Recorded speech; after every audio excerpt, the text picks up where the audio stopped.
question there is, bakit walang deliberation? Simple. Ayaw nilang ipaalam sa akin. Case in point, the 2025 GAA was unconstitutionally certified as urgent. Can you imagine? Budget urgent. Anong ibig sabihin kung bakit may GAA deliberations? Kasi nga, ang legislature, ang guardian of the public purse, of the national treasury.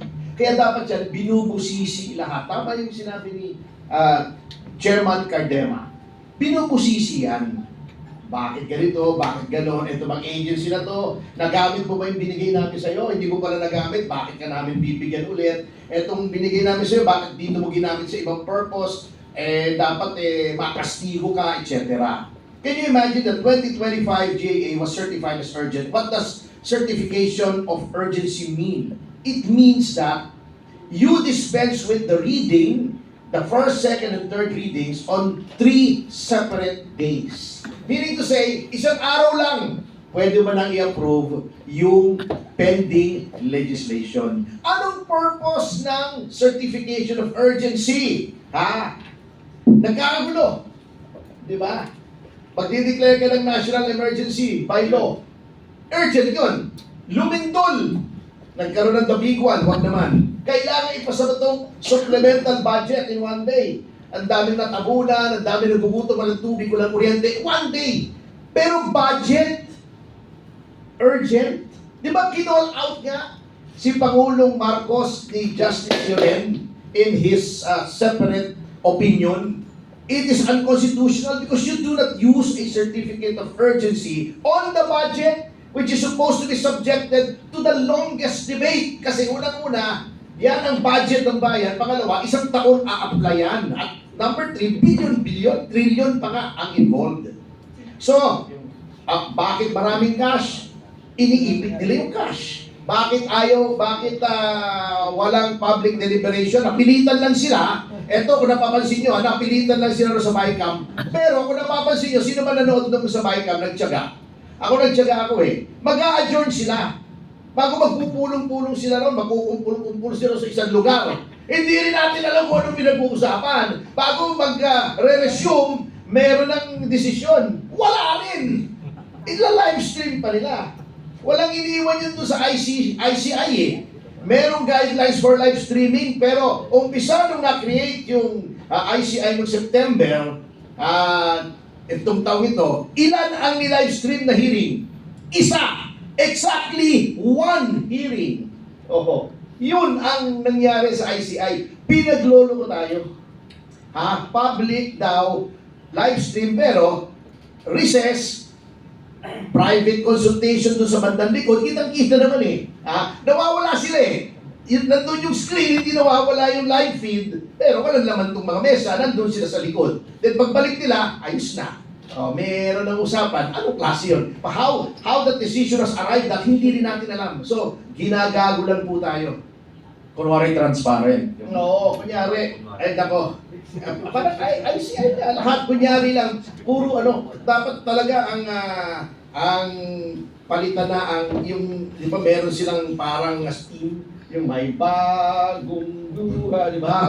Dapat palitan na yun yung kanta niya Ano ipapalit mo? Yung kay, sino to? Si Anthony Castello? Balak kayo pala ang Wow. Sir Cardero, you wanna add to this? Balat, partner. Siguro, madagdag ko lang yung experience namin dyan sa house. Noong 2019, hindi agad kami nakaupo. Tapos may lumapit sa Sabi akin. mo bakit? Huwag na. Hindi agad kami nakaupo. Tapos may lumapit sa akin mga congressmen. Sabi, Kong na rin tawag siya, Kong elect ako nun. Kung benta nyo na lang yung Duterte yun, makaano pa kayo 20 to 30 million. Sabi ko, tang ina. Hindi kami nakikipag-away para sa pera. Wala nga kami pakialam dyan sa budget sa Kongreso Gusto lang namin makipagdebate, magsalita, makipag-away sa mga makakaliwang grupo sa bansa. So yan ang nangyari. Pag-upo namin sa Kongreso, Vice Chair kami ng National Defense, yun ang tinututukan namin. Kaya tinutulungan namin mga kabataang Pilipino, huwag ma-recruit ng NPA at ito mga taga-AFP at PNP. Tapos ang House Bill ng Duterte Youth Party List noong unang term namin, yung pagbabalik ng Anti-Subversion Law, Anti-CPP-NPA Act, na kapag ikaw nagtatransact, nangungulekta ng revolutionary taxes and everything, lahat kayo, o ikaw politiko na nagbibigay ng pera sa mga makakaliwang grupo sa NPA, kasali ka rin. Mga ganyan. Kinakausap na naman kami ng mga ibang kongresista. Kung, pasensya na hindi kami makapirma dyan eh. Sayang na yung mga botanteng mga makakaliwa sa probinsya, marami yun. May ganun. Meron naman. Ronald, okay yan. Kaya lang hindi kami makasuporta kasi pagrarally itong mga makakaliwa sa probinsya namin eh. Sabi ko sa mga kongresista, medyo radical kasi kami sa kongreso. Ang daming kongresista at politiko, gusto ng reservist rank sa armed forces, gusto ng arrival honor sa PNP, gusto na rango sa Philippine Coast Guard Auxiliary, pero para pumirma ka, laban sa pumapatay sa tropa ng gobyerno, ayaw mong pumirma. Anong tawag sa ganyan? Diba? So, layuan na naman yung ibang congressman sa amin. Nung second term namin, under Marcos administration, eto na. Kami lang ang nag-file ng pagbabalik ng death penalty by firing squad para sa lahat ng taga-gobyerno na kasali sa plunder, kasali sa mga ghost projects. Wala man lang pumirma, kahit isa. Tapos hindi kami kinakausap. Tapos eto na, pagdating ng 2024, ang dami nga ito sinasabi ko sa inyo, bagong Pilipinas Servisyo Fair. Nasabi ni Mayor Magalong, pag umattend ka, meron kang 777, 21 million para sa isang attendance. Sa 31 na invitation sa amin dyan, ang inyong Duterte Youth Party List, hindi namin kayang umattend. Masabi ko sa inyo, ang daming umaattend, 200 plus, hindi namin kaya umattend.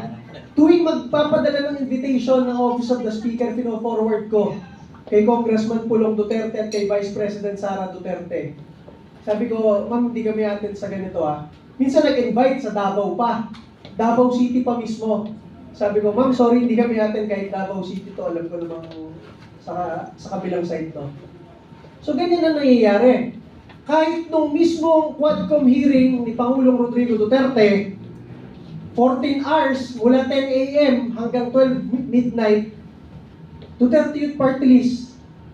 Hindi namin kayang hindi ipagtanggol si Pangulong Duterte. Kahit sinasabihan kami ng mga kongresista doon, pare, huwag kayong magsasalita dito ha. Naka-register na kaming magsasalita. Tinanggal pa kami sa listahan. Nilapitan ko lang yung Quadcom. Sabi ko, pinagsalitaan niyo yung tatlong makabayan? Kami hindi, magwawala ako dito. Wala akong pakialam. Sinabi kong ganon. Kaya nung 11 p.m. nakapagsalita kami 1 hour before mag-adjourn. Kasi galit nga ako dito sa mga makakaliwa eh. Bakit ang daming privileges ng mga makakaliwa doon? Tapos kami, gusto lang namin magsalita, ipagtanggol. Si Rodrigo Duterte na nakasalang sa Kongreso, ayaw kaming pagsalitain. Wala ba kaming karapatan bilang kinatawan ng taong bayan? Napakaraming Pilipino, wala man lang boses sa Kongreso, wala man lang magtanggol kay Pangulong Rodrigo Duterte. Kaya sabi ko, magwawala ako dito pag hindi nyo pinagsalita Duterte yun. So ganyan ang aming status sa House.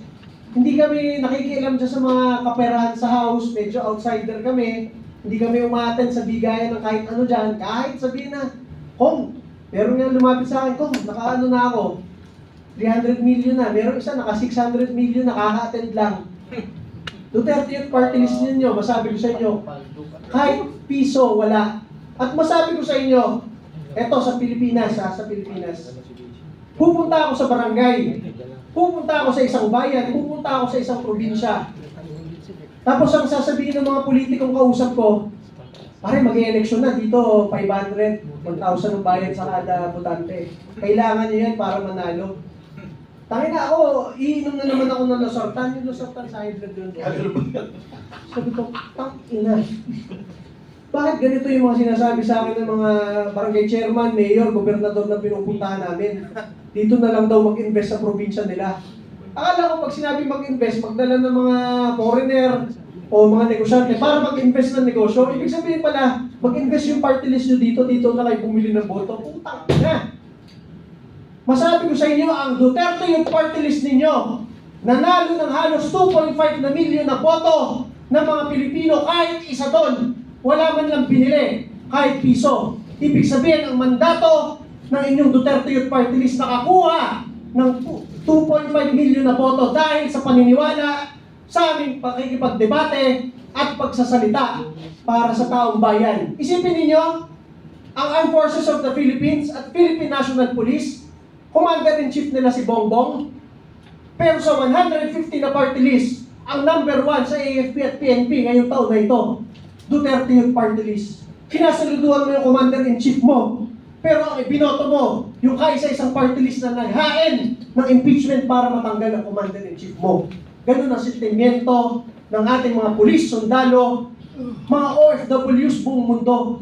Wala kaming ma-hire kahit isang coordinator sa kahit anong bansa buong mundo dahil walang pera ang inyong Duterte Youth Party List. Kahit saan tayo magpunta ngayon, Amerika, China, Singapore, Middle East, Dubai, France, Germany, number 1, Duterte Youth Party List. Wala kaming kakilala kahit isang OFW leader. Pero ang ibinoto ng majority ng mga OFW sa lahat ng bansa buong mundo, kahit mga pulis at sundalo, under ng administrasyong ito, Duterte Youth Party List po ninyo. Ganyan ang aming paninindigan. At ngayon po, pinail natin sa Supreme Court yung aming kaso laban sa COMELEC. Makikita doon ng Korte Suprema. Ang sinasabi lang ng COMELEC, meron daw kaming hindi na-publish na papel noong 2018 nung nag-a-apply kami. Nakalagay sa mismong batas ng party list, the COMELEC shall publish. Sino ang nakalagay sa batas na magpapublish ng mga aplikante? COMELEC po. Ang sabi ni COMELEC sa Supreme Court, pwede namin iutos yan. Pwede nyo namang iutos. Wala kayong inutos, inaprubahan nyo kami. Paano namin mahuhulaan na yung one-pager na yon? Kailangan. Lastly na lang masabi ko sa inyo, sa dami-dami ng party list dyan na bumibili ng boto, sa dami-dami ng party list dyan na nangungurakot, kahit mga kongresista, may kaso ngayon, may alam ng taong bayan nangungurakot kasama sa mga bilyong-bilyong kalokohan ngayon. May kaso ba sila? Wala. Ang tinanggal yung kaisa-isang party list na nakakuha ng 3 seat sa Kongreso, binoto ng 2.5 million na Pilipino, kaisa-isang nagbabalik ng death penalty para sa kurakot sa bansa. Tayo ang pinagtulungan, tayo ang tinanggalan ng budget, tayo ang tinanggalan ng seat sa Kongreso. Pero masabi ko sa inyo, kahit wala tayo sa Kongreso ngayon, kahit sa barangay ng Pilipinas tayo magpunta ngayon, sinasabi ng taong bayan, Sir, Duterte Youth Party List po kami, binoto po namin kayo. Hindi tayo yung kahit saan ka magpunta, yan yung mga nangurakot ng bilyong-bilyong maleta. Hindi tayo ganon. At dahil dyan, sa inyong pagtitiwala na ating mga kasama sa social media, mga vloggers, at ng milyong-milyong Pilipino, kaya nabubuhay ang Duterte Youth Party List. Alam ko, makakabalik tayo sa Kongreso at putang ina lahat ng kailangan reforma dyan sa Kongreso na yan at sa ating gobyerno. Lalo na pag naging Pangulo si Sara Duterte, tayo ang magbabago ng Pilipinas. Talagang Rob,